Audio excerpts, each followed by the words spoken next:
Now let us have a brief understanding about the various types of heat transfer equipment. I'll be talking mostly about air cooler, shell and tube and fired heaters only in this. There are many other forms of heat transfer equipment like plate heat exchangers and all, but these are the three major types which are used in industry.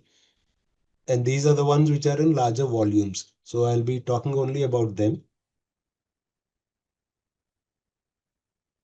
So we have in industry, we have mostly air-cooled heat exchangers, which are again can be classified as forced draft, induced draft, and natural draft air-cooled heat exchangers. There are many other classifications possible. We'll see them also as we go into the program later on, but there is a broad high-level classification you can see. Then we have shell and tube heat exchangers, again, which are classified as fixed tube sheet, U-tube, or floating head type. And then we have fired heaters, which can be classified based on the type of draft, based on the type of fuel fired, or also on the type or orientation of the radiant coils inside the heater. So we'll just briefly understand about each one of them. Yeah. So air-cooled heat exchangers, as the name suggests, we will be using ambient air. So one of the fluids is always going to be air to cool the other fluid. So if we are using air to cool, then the other fluid is a hot fluid, which is inside the tubes. The hot fluid in an air cooler is always inside the tubes. Unlike in shell and tube, where we had a discussion, we can have a discussion about where the fluid, there are two fluids and where each fluid should be located, which one on the shell side or which one on the tube side. That debate is not applicable for air cooled heat exchangers because air is always outside the tubes. Only the process fluid goes inside the tubes. And in most of the units, there is a fan involved which either pushes the air or pulls the air, ambient air, through the tube bundle.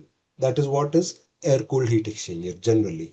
Now, we know air is a vapor and we know, as we do the different equations and calculate, we come to understand the calculations, we will understand that it's generally the gas side, which is the controlling factor for heat transfer equipment design. Whether it's a shell and tube or air cooler, it is going to be the same.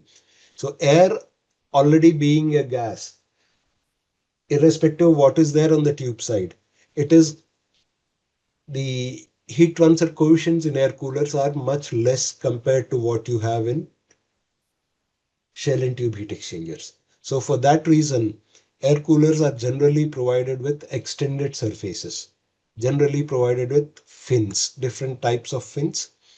So to improve the heat transfer effectiveness and because the heat transfer coefficients are quite less, so they are provided with extended surfaces.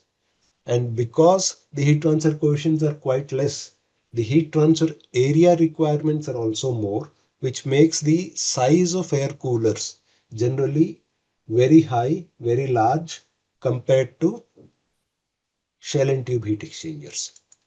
So these are some particular features, and because they are quite large, these air coolers are generally mounted on top of pipe racks so that there are two reasons for that. We conserve ground space as well as because there is a fan involved which has to suck air and push it through your heat transfer surface. So we need to ensure that the fan has adequate unobstructed area for air to flow in to the fan suction. So mounting them on top of air coolers, on top of pipe racks also ensures that the fan has unobstructed airflow. So this is just a typical representation of a air cooler. This is a forced draft air cooler. And this is another representation of an air cooler with the connected piping in that, the inlet and outlet piping arrangements. We'll understand more about all these as we progress.